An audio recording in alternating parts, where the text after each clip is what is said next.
The Devil Rides Out. This is a classic Hammer horror production featuring Christopher Lee, the wonderful, inimicable Christopher Lee, plays in this Duke de Richelieu. There's some rich people who are doing some occultisms, and this Duke is a Christian wizard who wants them to not be doing those things. I really loved this movie just on the basis of the kind of magic that it's working on. It feels very matter of fact. So there's a lot of sequences in this film where people are just in a spell circle and they're just having to face torments from various demonic entities that are being sent by the historian from Rocky Horror Picture Show. It feels like the Irish film A Dark Song in a lot of ways. I wouldn't be surprised if A Dark Song was directly influenced by The Devil Rides Out, where a lot of the best stuff in this movie is just people standing in a room thinking, well, obviously none of this magic shit is real.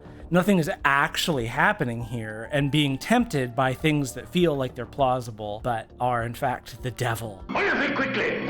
Back to back, join hands! Personally, what this film really clarified for me is that I really wish Doctor Strange in the Doctor Strange movies had been portrayed more like Duke de Richelieu in The Devil Rides Out than like Benedict Cumberbatch playing Benedict Cumberbatch. I used to think that Doctor Strange would have been better as Dr. Orpheus from the Venture Brothers, which would still be pretty good, but I actually find the matter-of-fact seriousness of Christopher Lee's sort of approach to this material to be so much more compelling because he just feels like a wizened old hand. What's nice about his character is that he is like when I say he's a Christian wizard, I mean that he is a wizard who is well versed in the specifics and rites of Satanism, but he is still in service of the Lord or whatever. Usually in these types of films, the Christian just can't compete with the Satanists. Like, they don't have any sort of familiarity with this stuff, whereas here in Christopher Lee is just like, The goat of Mentis.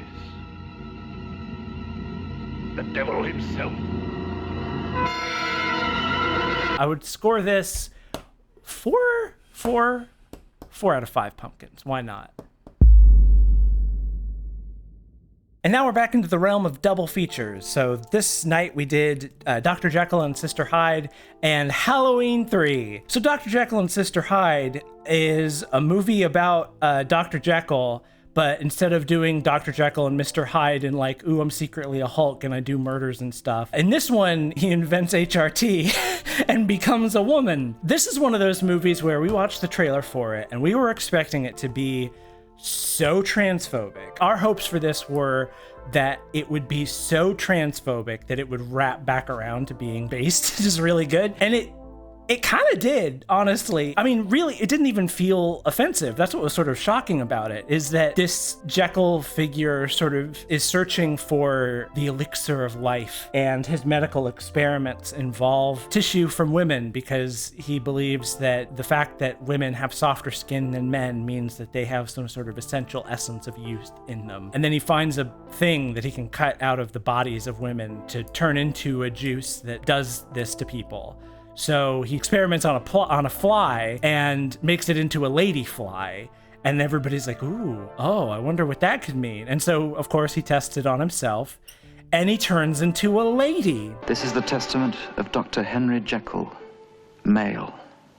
Male. Male.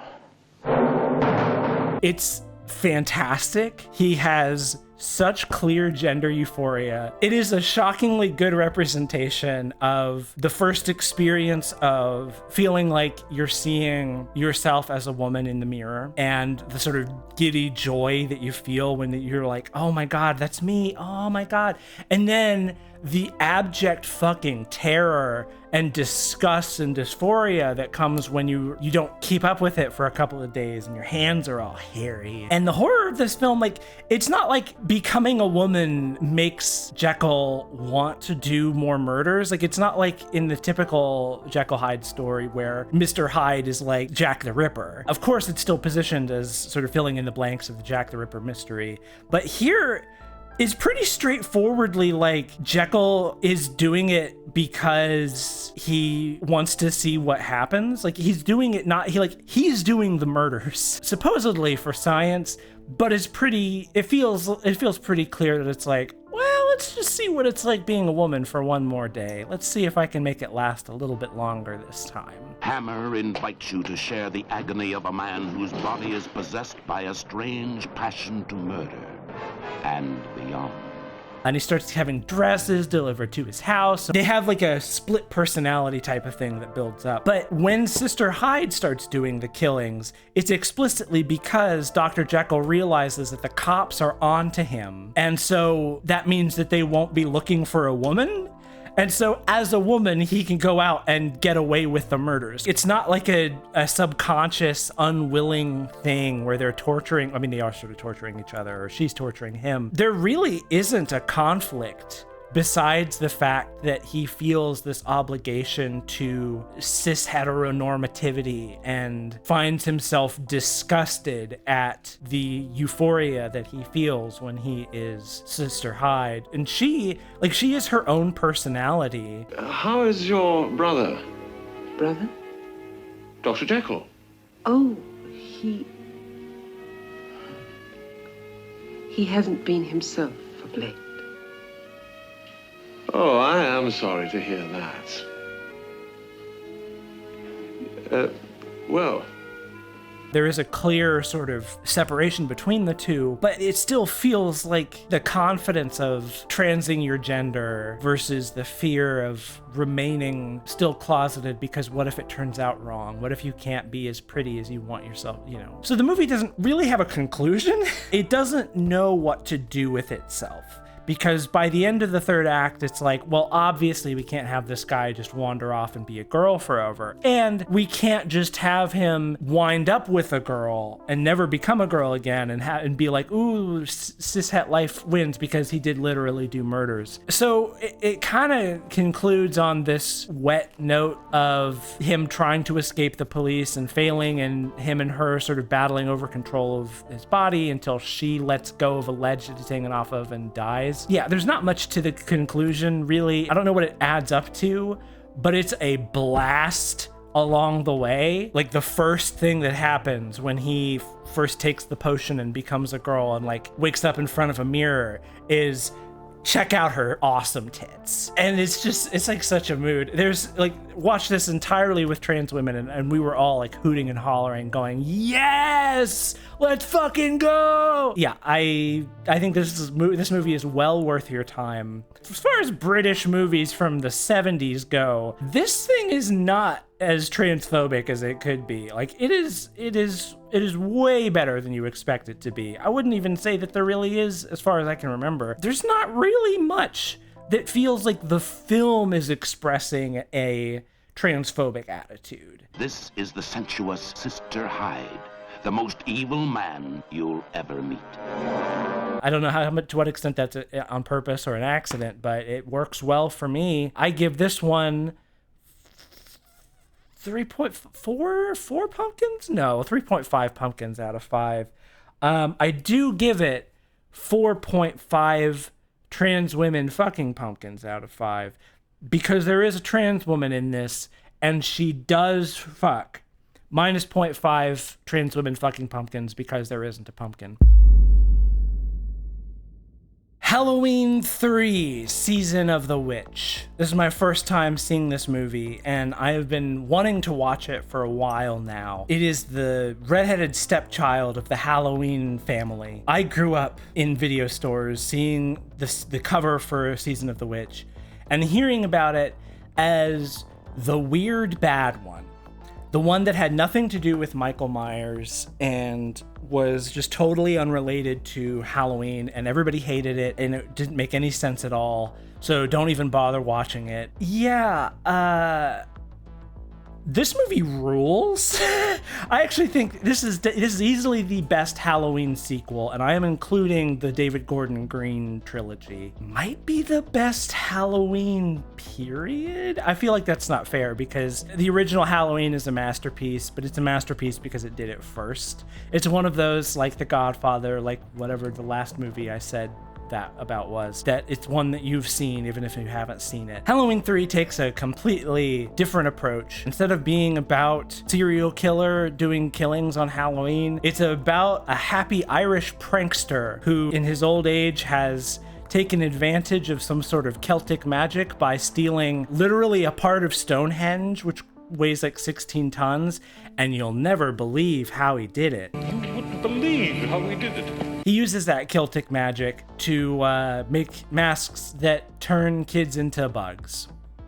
The whole thing is one long stealth sequence, basically. It's a lot of different guys trying to dodge being seen and like sneaking around and doing quick time events. Yeah, basically this film is critiquing how commercial enterprises take advantage of children by using like really obnoxiously catchy, repetitive tunes to sort of brainwash them into sort of having a Pavlovian response. The whole thing ends on a fantastic note of the main guy screaming into the phone, like, turn it off, and then it ends with him looking directly into the camera. Very Invasion of the Body Snatchers, which is coming up this week. Feels like a plea to turn off the television. Make your kids go outside, for God's sake. Yeah, I fully agree with that sentiment. Great movie, in my opinion. It's really wacky. It's kind of a mess, but it's a beautiful mess. John Carpenter's score is spectacular, as always. Definitely a 5 out of 5 for me, which is subjective and probably not fair. Realistically, it should get fewer pumpkins than that, but I'm a generous pumpkineer. I like giving away pumpkins to movies that make me go, yay! Yeah, rip that guy's sinuses out of his head. Shadow of the Vampire, starring John Malkovich and Willem Dafoe. This is a fictionalized account of the making of F.W. Murnau's Nosferatu, which, if I had been smart, I would have paired with this film, but I didn't. This particular double feature was Shadow of the Vampire and Vampire's Kiss, starring Nicolas Cage. We'll get to that in a minute. It did turn out to be a more relevant double feature than I was expecting. I knew that Nicolas Cage was a producer on Shadow of the Vampire, but I did not expect them to have any kind of thematic overlap, but we'll get to that. Shadow of the Vampire has a very simple pitch. It's basically, what if when F.W. Murnau was making Nosferatu, instead of Max Schreck being a guy that played the part of Nosferatu, what if he was a vampire? What if he used a real vampire to make his vampire movie instead of a fake vampire, and they shot on a real vampire castle? Very simple pitch, executed, I would say, more or less beautifully. I really enjoyed Willem Dafoe's performance as Nosferatu, specifically because he's more philosophical than I was expecting. A lot of the best moments in this movie, surprisingly, are actually when it's characters sitting down and talking about what they think and how they feel, telling stories. There's a great scene where character is asking Nosferatu about philosophy, and he just has this whole speech about Plato's cave. So you agree that the illusion is the shadow on the wall? Reality is the thing in the first place. The problem with this movie is that in the first act, there is tension about whether or not Max Schreck in the film is a method actor who's just getting really into his role, or if he is literally the vampire Nosferatu. The most cohesive part of the film in terms of like tension and sort of driving action is the increasing sense of disquiet on the part of the crew as they feel like maybe this Max Schreck guy is not who he seems to be. Maybe he's not actually an actor. I think the filmmakers knew that the pitch of this movie is, what if Max Schreck was a vampire? And they knew that the audience would know that coming in. So they don't really bother trying to turn that into a mystery. They're like, well, everybody already knows that he's going to be a vampire, so let's not even deal with the pretext. So there's a while in the film where it is an open question. And then, like, at the end of the first act, basically, John Malkovich gives him a bottle of blood, and they have a whole little conversation about him being a vampire. And it's done very matter-of-factly and without much fanfare. Then the rest of the film from there, it's sort of, the crew is still questioning whether or not he is a vampire. But we know the answer at that point. So the tension doesn't really exist, and we kind of wind up by the end of the second act being like, okay guys, let's get to the point here. The conclusion is awesome. John Malkovich's character is just sort of driven to the edge of madness by his desire to get a good image on his camera at the cost of basically everybody's lives. Frankly, Count, I find this composition unworkable. Could you return to your original mark, please? If it's not in frame, it doesn't exist. I think it could have been a better movie. Several characters sort of fall away in the third act. It doesn't really resolve the way you expect it to. I think part of that comes down to it trying to be about like a real historical production. And in this production, figures like left the show and then came back, or left permanently, or died, or whatever. So they're having to work within those non-fictional constraints, but they don't really do a particularly good job of it. Like there's a part where Murnau leaves wherever it is that they're filming to go back to London to get a new cinematographer. Not London, sorry, to Germany, because they're German. He goes back to Germany to find a new director of photography, and we don't follow him. We get an intertitle that says he goes to Germany to find a new director and leaves the crew unattended. And there is, I think, one shot and maybe a 30-second scene before Murnau, John Malkovich's character, is back and they're shooting again. It is astonishingly brief and happens, again, sort of matter-of-factly, and that leads it to feeling kind of sloppy. It feels like they sacrificed cleanliness of the script for a maybe historical realism that is probably going over the heads of the audience for the most part, which is a shame because it is otherwise a very good movie, in my opinion. There is an actor who has a great line talking about how she doesn't want to star in this movie because she's finally being offered a bunch of roles and a bunch of plays. Greta, why would you possibly want to act in a play when you can act in a film? A theatrical audience gives me life, while this thing merely takes it from me. What do you think? 3 out of 5? 4 out of 5? 4.5? 3.5? 5? I don't know. I guess 4 out of 5 pumpkins. Who cares? I'm tired of your sophisms. Let's get on with it. Vampire's Kiss, starring Nicolas Cage. This is a legendary movie that I had not seen before now, and it's sort of wild that I hadn't seen it before now. Spectacular performance from Nicolas Cage. Definitely an all-timer Nicolas Cage performance. Nicolas Cage in this movie... Boo-hoo. Boo-hoo-hoo. One of the Nicolas Cages of all time. It opens with a shot of New York City that makes it look like a haunted Gothic castle. And the whole thing is about a literary executive, played by Nicolas Cage, who is a total sociopath who is very slowly losing all connection to material reality and is just bored with his job and bored with the people around him and clearly wants to die, but is just totally incapable of expressing himself. He ritualistically abuses his secretary. He's just an asshole. He's a huge piece of shit, and he gets no redemption whatsoever. One night, while he's bringing a girl home, a bat flies into their apartment, and he freaks out, and she freaks out. Then he gets a little bit aroused by the bat. And then another day, the bat shows up and is a vampire and bites him on the neck, and he becomes a vampire. So he thinks. Yeah, this movie is fascinating because it's silly and stupid, but it is also really serious in a way that I was not expecting, because it is very thoroughly a movie about how being a member of the executive class, about being like middle management, destroys your soul and distorts your ability to exist in reality to such an extent. You need to invent a fictional context in which you have meaning and purpose and individuality. Spoilers, he does not actually turn into a vampire. There are no vampires in this movie. He's just gone completely off the deep end. It's sort of an American Psycho situation. You know, there's a great bit where he buys plastic vampire teeth and runs around. I'm a vampire! I'm a vampire! I'm a vampire! I'm a vampire! I'm a vampire! I'm a vampire!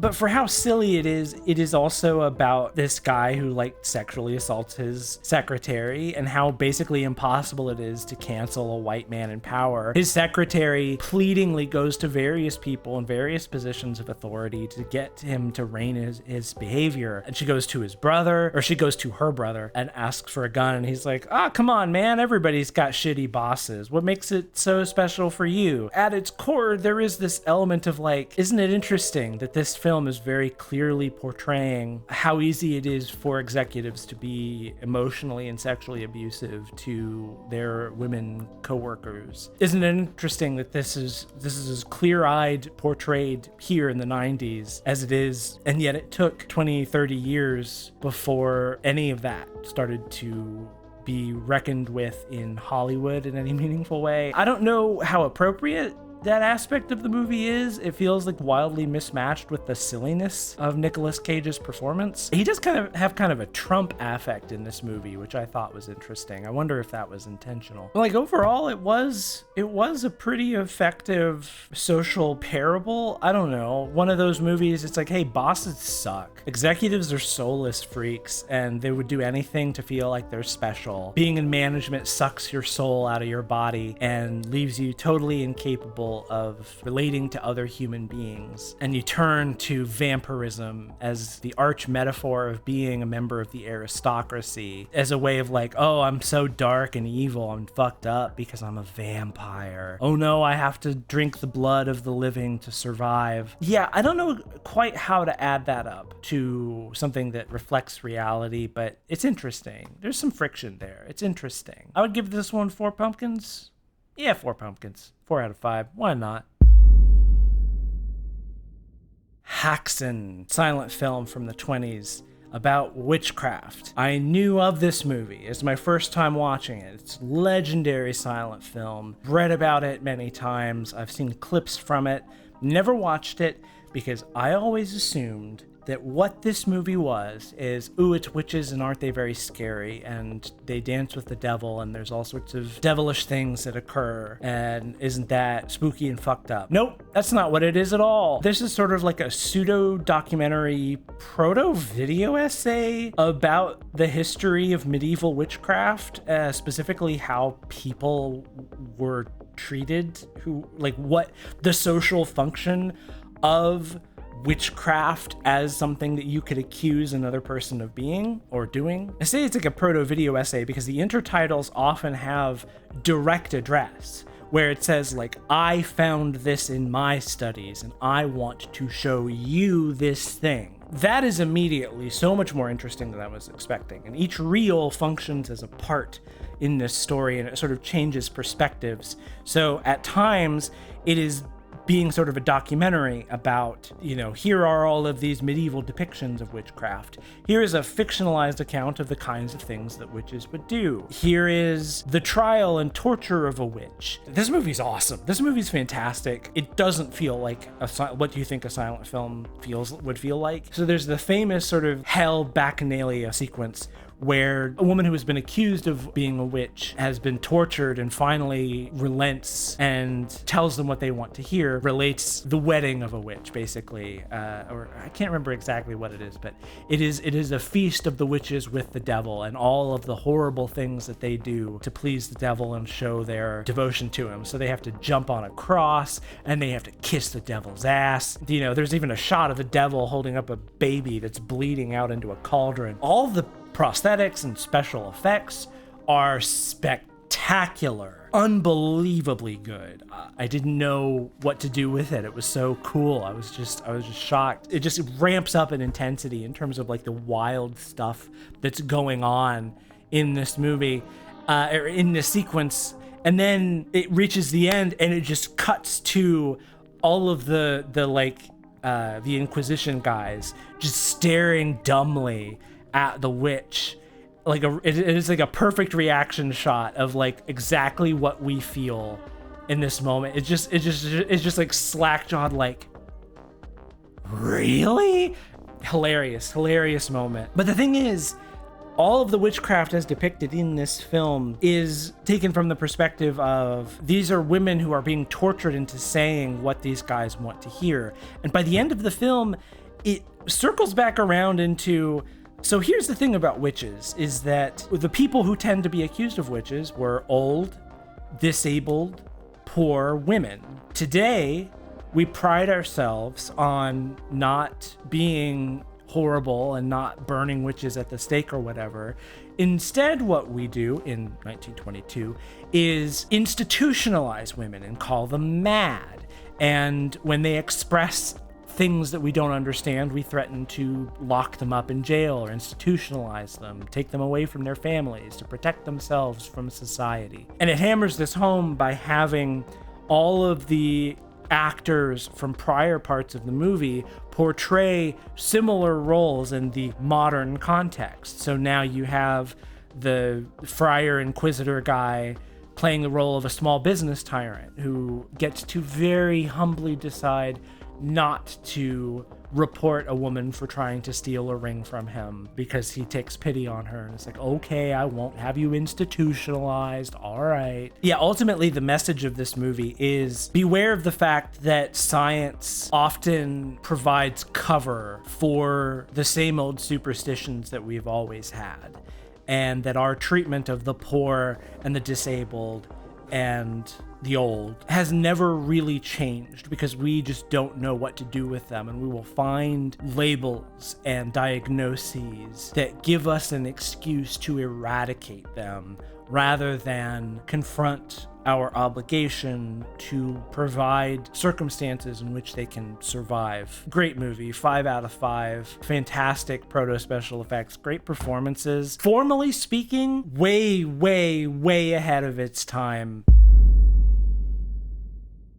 The next movie that we watched after this is another silent film, so I'm going to go ahead and get this rant out of the way. When it comes to silent film, I think there's a feeling of tedium to watching silent movies. My pet theory about that is that it has to do with the received wisdom from the sort of establishment film scholars of the 60s and 70s who sort of created the foundation upon which critics for the decades that followed sort of built off of. For these people, the new wave folks in the 70s, 60s and 70s, they didn't necessarily grow up with silent film in the way that the Hollywood people of the 40s did. So their experience of silent film would have been 16 millimeter reels on soundless projectors in classroom settings. So they would not have an accompanying score, and the whole film would be in black and white, and it would often be projected at the wrong speed. You know how there's the stereotypical image of a silent film where everybody's running around super fast? That's wrong. That's not how silent film was shown in theaters.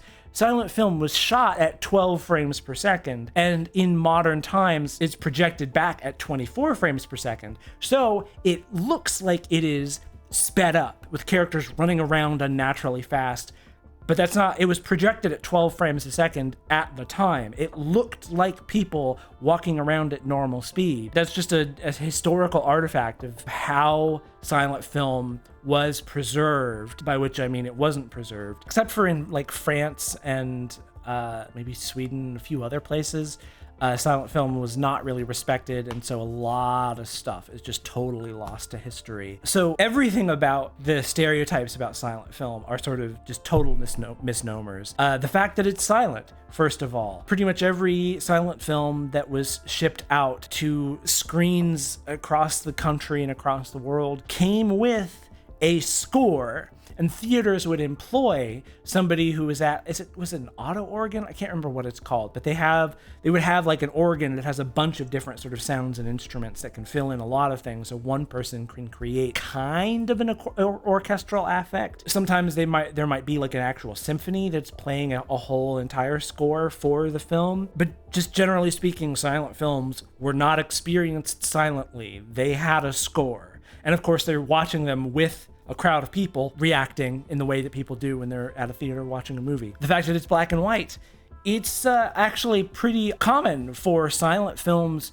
to be very colorful. It's just that they would tint the film. So the other silent film movie that we watched was The Phantom Carriage, also from the 20s, also a Swedish film. This one uses tinted film to denote the time of day. So interiors use gold shots And nighttime exteriors use blue tinting, and then daytime exteriors use red tinting. And that is very important for denoting like when scenes have changed, when locations have changed, when the tone has changed.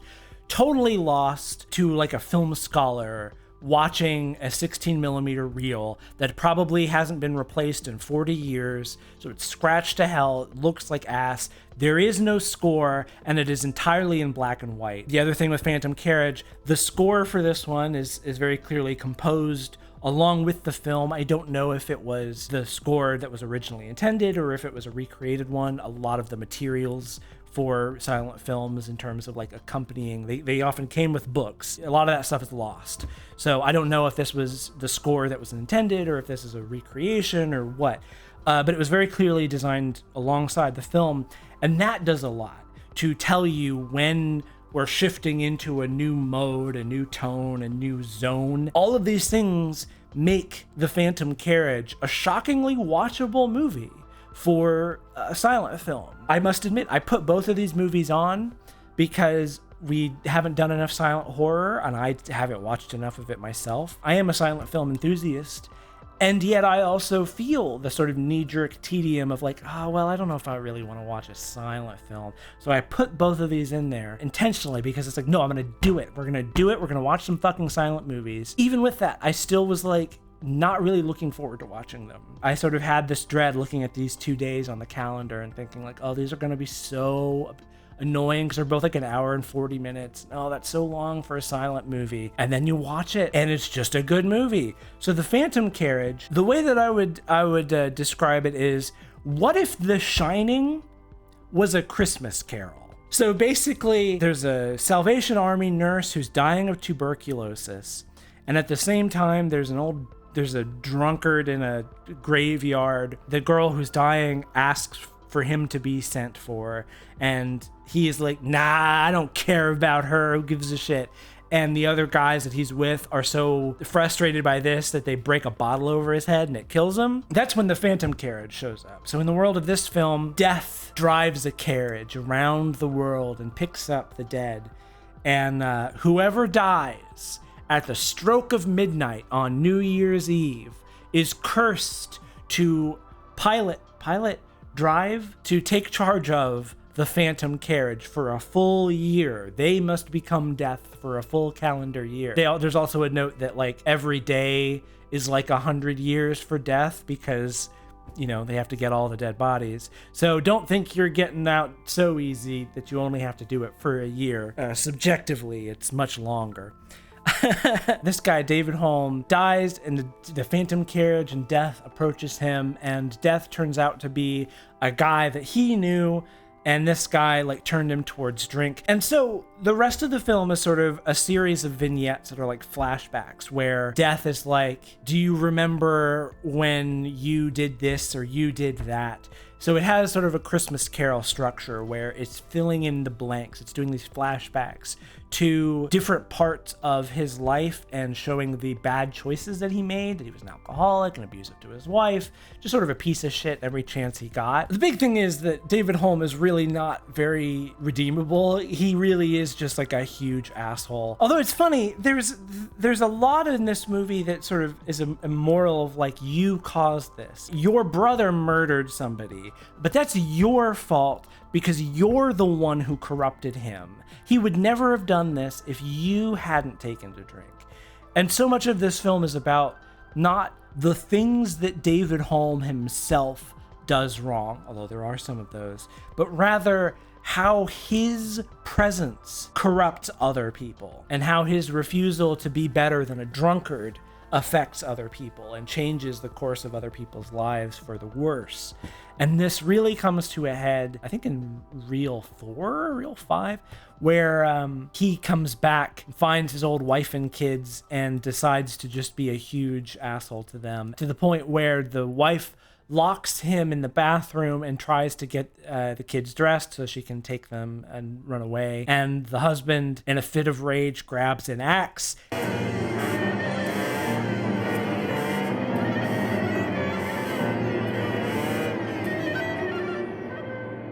It is literally from The Shining. It is literally the whole sequence from The Shining. You can see why Stanley Kubrick imprinted upon that part of this movie, because it is very alarming and arresting. All the actors in this movie are really, really, really good. I would not call this a particularly scary movie. It is like a ghost story right along the lines of A Christmas Carol, in terms of like, it's more of a moral parable about mistakes people make in their life than it is about spooky ghosts doing a woo. But if you want an example of a silent film that has really good acting, and you want to see how acting works in a film without dialogue, this is a really good example. There's a handful of characters in this throughout that sort of, you see how they develop, and they have to do a lot of work with their faces. And it's impressive. It's impressive work. It is easy to forget that silent movies are movies in basically every way as modern movies are movies. The ultimate moral of this movie comes down to a prayer: please let me mature before I die. The ultimate moral of this movie is, let me grow up before I die. Please give me the chance to be better than my worst self before I croak. And that's a really interesting and toothy message, and one that I really relate to. Like, you know, I'm 35 now, and I look back at who I was in my 20s, and I feel just this like, oh God, what's wrong with you? What was wrong with you? It's admirable that this film takes the perspective of, you aren't a bad person. You are what you choose to do. And at any point, you can choose to not do the things that make everyone around you miserable and worse. And I find that to be a very admirable message. Really, watching these two films together, what impressed me about them was how forward-thinking their messages are. They don't feel dated. You know, there are aspects that feel somewhat dated, but for the most part, they're not. They don't feel the way that you would expect a silent film to feel. They feel very relevant to now, Häxan especially. I think what that really hit home for me was the realization that my girlfriend was saying all we ever hear about when we talk about silent film is D.W. Griffith and The Birth of a Nation. But there were so many silent movies.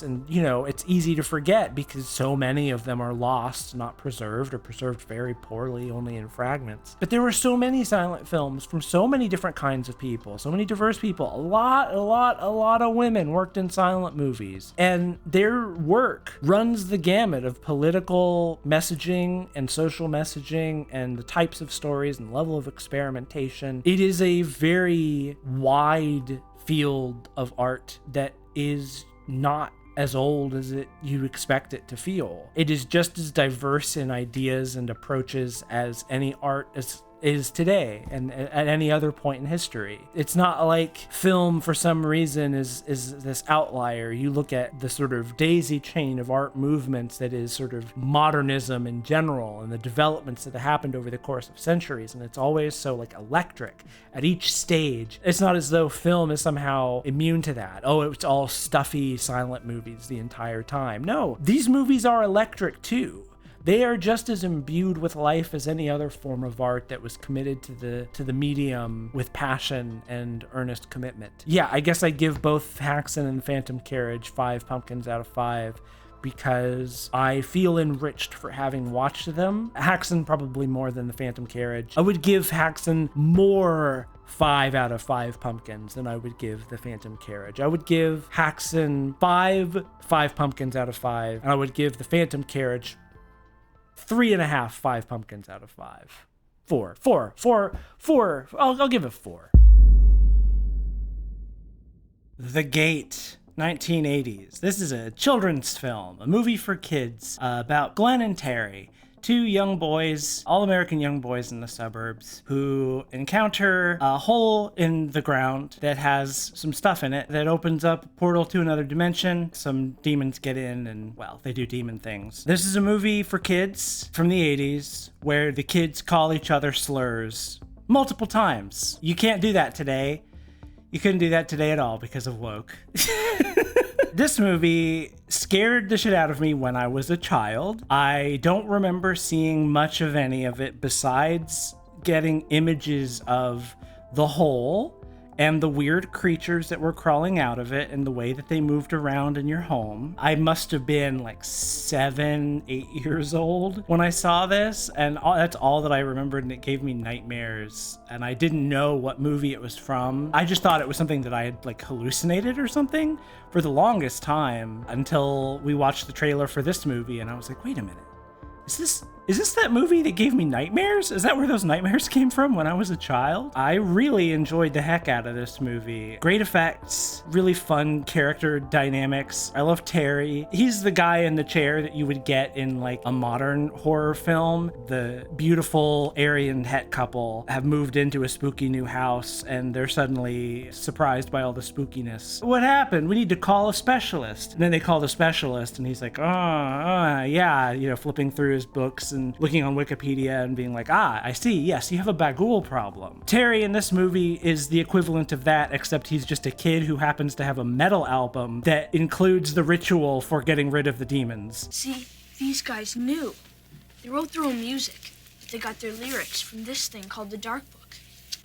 That's like the Bible for demons. The moral of this movie is that you should stick to your special interests because they might help you fend off demons. This is an 80s movie where being into model rockets and being into metal music are not seen as like nerdy or satanic or whatever, but they're actually things that are virtues because they help you get rid of demons, which is great. I think that's a very positive message to be teaching children today. I don't know what else to say about this movie except that I just really had a good time watching it. I love all the lingo in this. Trace uncool. Don't get all retarded on us. These like older teen girls find Glenn and Terry in the closet. They're like, what are you two doing in there? One of them snidely says, probably f***ing around. And that has now become a go-to phrase among my friend group because we're off. Thank you, probably f***ing off. My beautiful girlfriend just corrected me on the specific use of the slur, not f***ing around, f***ing off. Yeah, I give this movie 4 pumpkins? I don't know. I enjoyed it. It was fun.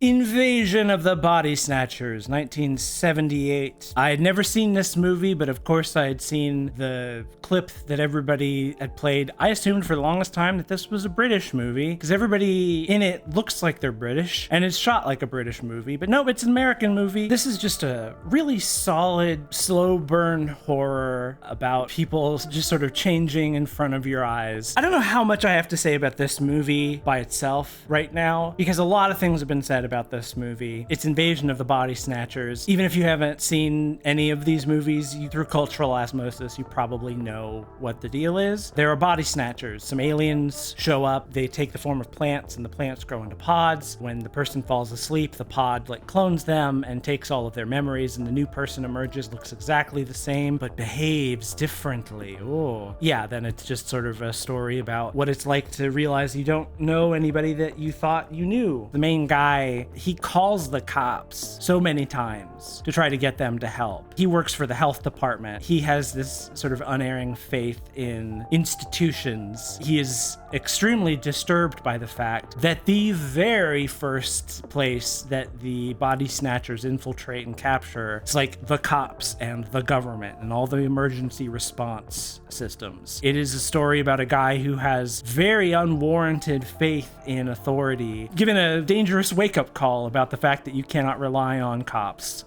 or the FBI. I'll give that one 5 pumpkins. I really enjoyed the heck out of that.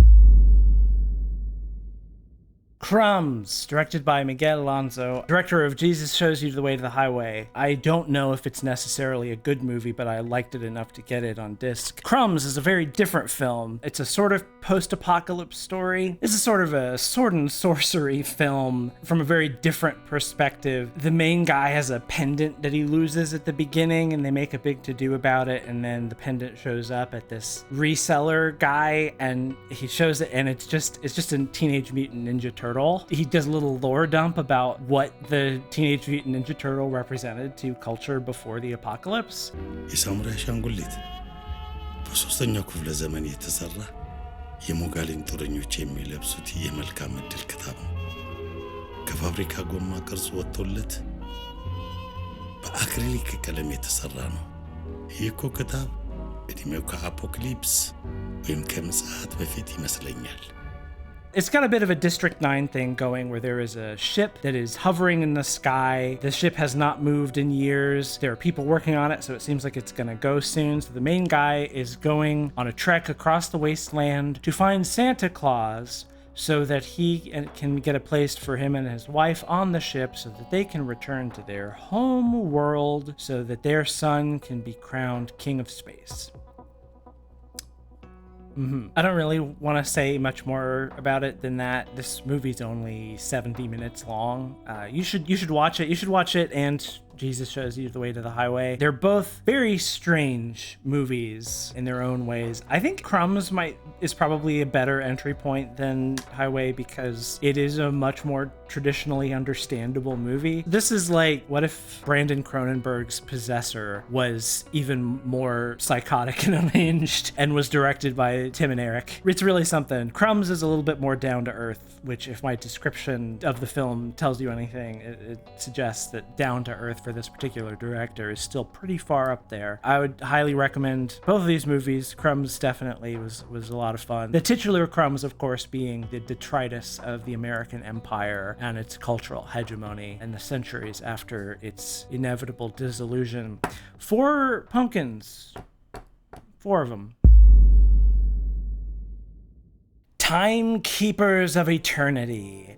This one is awesome. This is my second time watching it. It is a fan edit of the 90s adaptation of Stephen King's The Langoliers, which was originally like a 3 or 4 hour miniseries that I watched as a kid and loved, despite the fact that it's not very good. But I was a kid, so of course I loved it. I imprinted on a bunch of, I also loved The Stand. I liked all the 90s TV adaptations of Stephen King stuff. But this, Timekeepers of Eternity, 100% rescues The Langoliers, cuts it from like 4 hours down to 100 minutes, maybe less. The gimmick with this flick is that each individual frame is a printed out Xerox copy, and the director is just doing all sorts of photo manipulation, very Don Hertzfeldt type things to the frame to emphasize the subjectivity of what's happening. Listen to me. Listen! I can break it.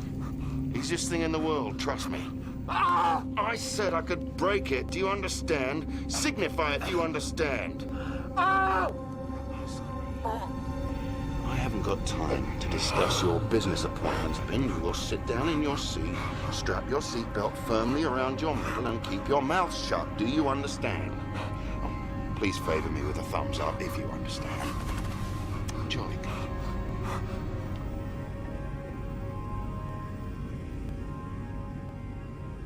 It's awesome. It's so cool and so good, so unlike anything I've ever seen. Absolute 5 out of 5. Track this one down, give it a watch. There is nothing else like it, and it's just fantastic.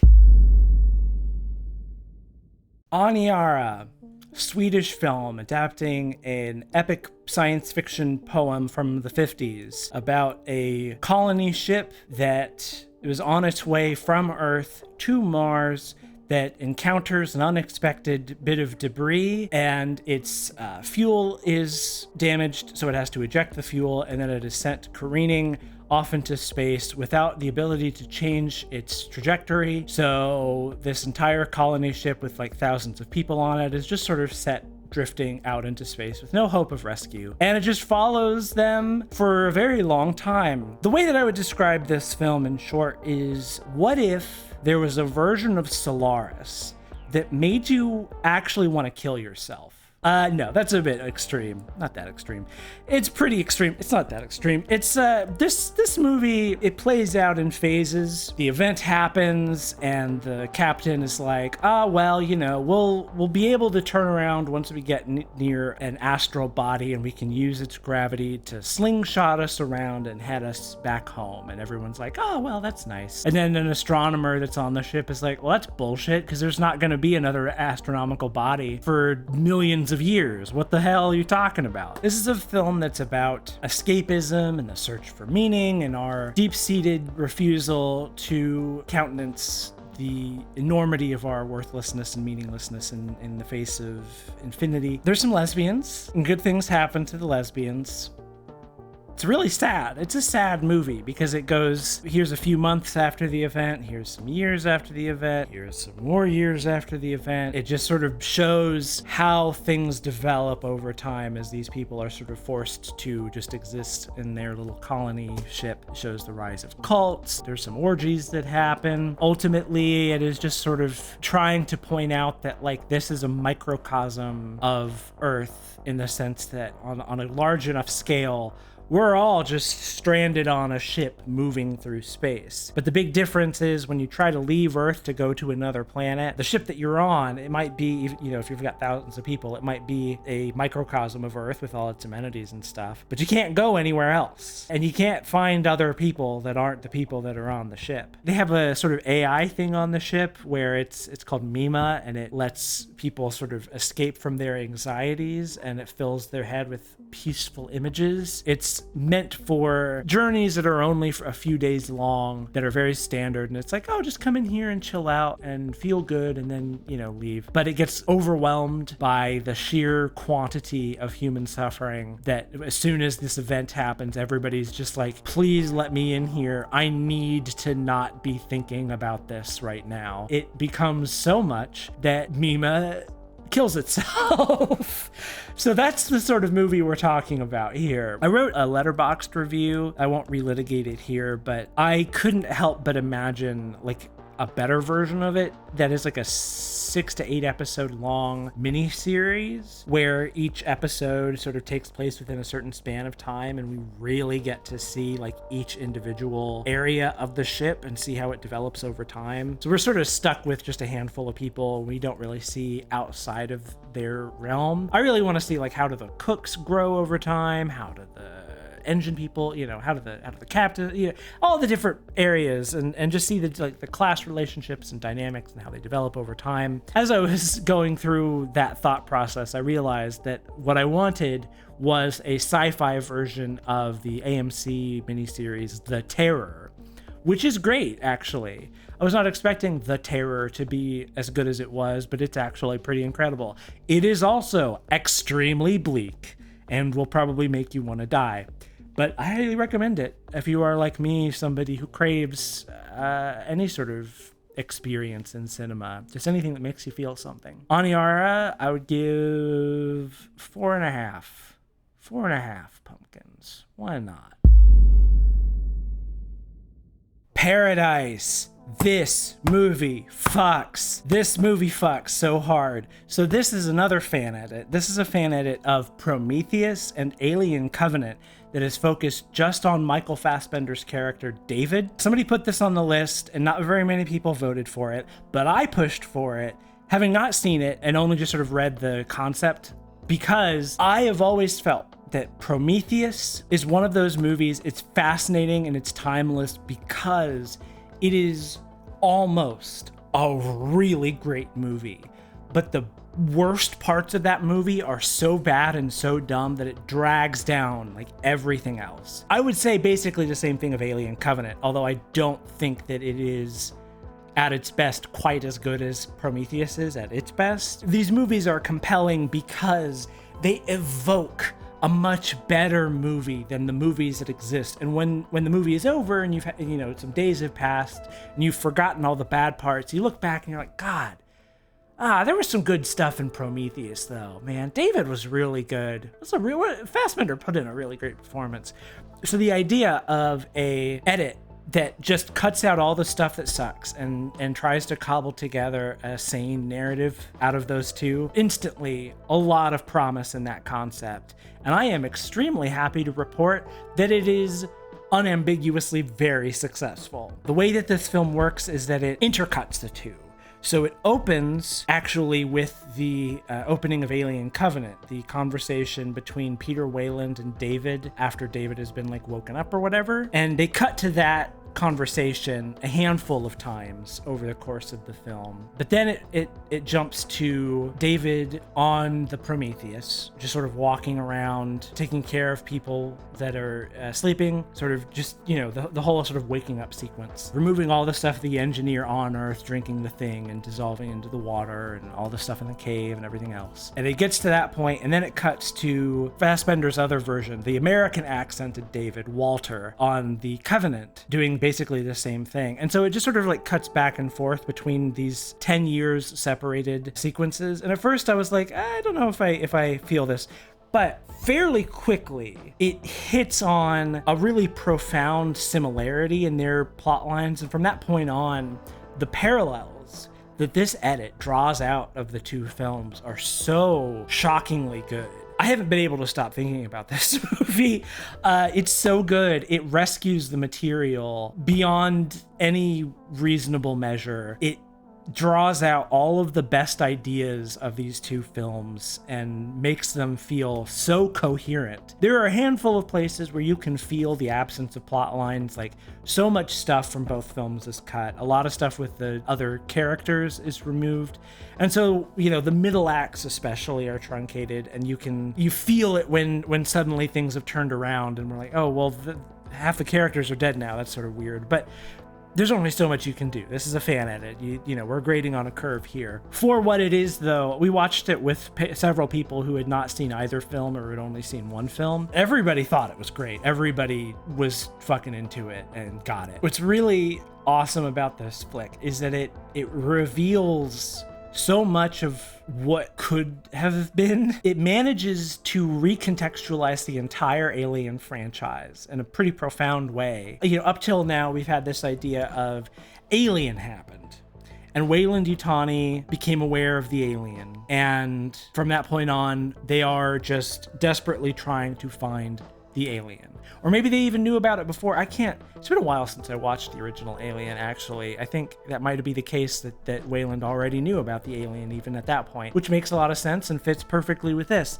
So, you know, the idea is Weyland-Yutani has just been searching after the xenomorph to do a bioweapon. So it casts Weyland-Yutani as this evil corporation that has this evil aim, and it's doing a capitalism, and it doesn't care about people, and it's letting everybody die, and isn't that awful? What Paradise manages to do is recontextualize that by having David at the end, through use of a voiceover from a deleted scene, have David sending Weyland-Yutani a message after taking the Covenant and locking everybody away, sending a message with all of his sketches of the xenomorph and the facehuggers and everything, basically saying, "Hi, I'm God. I invented the perfect organism. You should definitely come check it out. Here is the creation of man who has been dragged along on this quest to find man's creators." And everybody has all these different reactions about like, "Oh, I can't believe they're dead. That's so sad." Or, you know, just all these upsetting things. And David just keeps being like, "Well, you're my creator. How do you think I feel when you say these things?" And they're like, "Well, it's a good thing you're not real." And then they're all surprised when their own creators act the same way. So David, by the end, has sort of just concluded that he just doesn't like people, and he sort of invites Weyland-Yutani onto a quest for their own self-annihilation. Basically, come find my beautiful little alien boys, take them back home with you, and destroy your entire stupid civilization, you pompous assholes. It's spectacular. It's unfortunate that it's kind of difficult to get your hands on. There's some links in the description, but they won't link to a download of the actual film. You'll have to track that down for yourself. I did look into Job Willens, I think is his name, or Job Willens, this particular fan editor. I've actually watched one of his other edits now. I watched Conquest of Jurassic World, which is a recut of Jurassic World and Fallen Kingdom, which I am the rare person who thinks Jurassic World Fallen Kingdom is actually a pretty good movie. And what Conquest does is it takes Fallen Kingdom and cuts out its worst bits and then inserts the best bits from Jurassic World as flashbacks instead, and refocuses both movies into just being about this whole Jurassic World enterprise is just a cover for the real goal, which is to create genetically modified monster weapons. And yeah, it's really effective, and I enjoyed the heck out of it. Got another edit that is of Alien 3 and Resurrection. It's just called Ripley. I watched the first few minutes of it and enjoyed it, but I realized I hadn't watched either of those films in a long time, and I've kind of been wanting to rewatch them. I'm starting to get into the realm of fan edits and finding them to be really interesting and fun and enjoyable to experience. Yeah, so I would give Paradise an easy 5 out of 5. I might even push it higher. I might give it more pumpkins than are allowed. But maybe it's just because I finally have a version of Prometheus that I can be excited to rewatch. I'm gonna rewatch this movie. I'm gonna show this movie to other people. I'm going to show this movie to people who haven't even watched an Alien movie. That's how good it is. It's really good. If you can, if you have the ability to do so, track it down. It's interesting. Titane. What if Tetsuo the Iron Man and David Cronenberg's Crash had a weird little metal spine baby? Yeah, this is a French film about a woman who has sex with a car and kills some people and then pretends to be a guy's son, and then some circumstances occur. I went into this not knowing at all what to expect because all I had was its reputation as a real feel-bad movie. I looked into some reviews and found a review that said it was like transphobic or whatever. Really disagree with that take now. Nowhere near as feels bad as I was expecting it to be, possibly because, you know, we just recently watched Aniara, which makes you want to end it all. So by comparison, it's pretty hard to have a movie that is that feel bad. This is really interesting. This is instantly shooting up my list as one that I'm going to rewatch down the line and like come back to. It feels very much in line with some of the best Cronenberg films in terms of not just the spectacle of the body horror,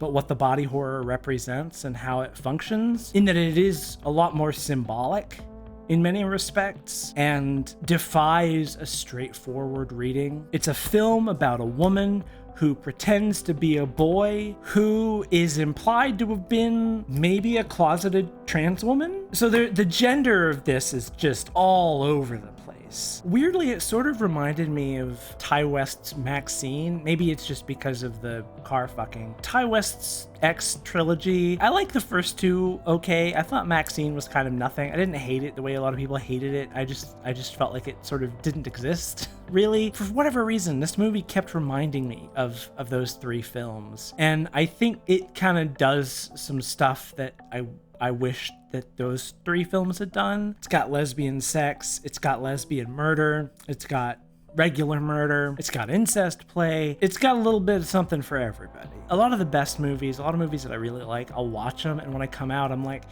I don't know what to think. I don't know how to articulate what this movie makes me feel. And I came out of this one pretty much like, this was great, and I'm not entirely sure what to do with it yet.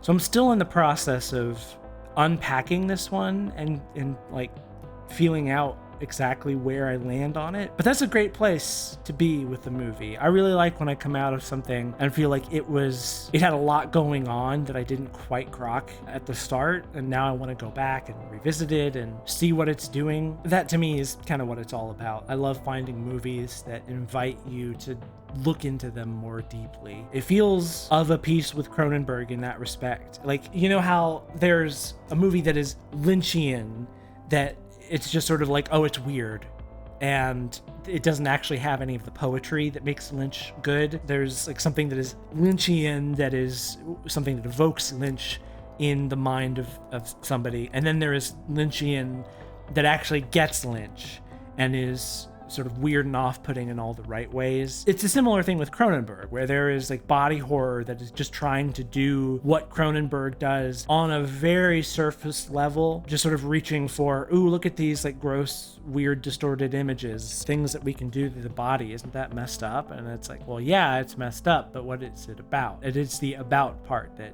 always throws people off. This is a film that gets it. This is a film that understands what it's trying to do, and I think it does it pretty tactfully and pretty viscerally upsettingly well.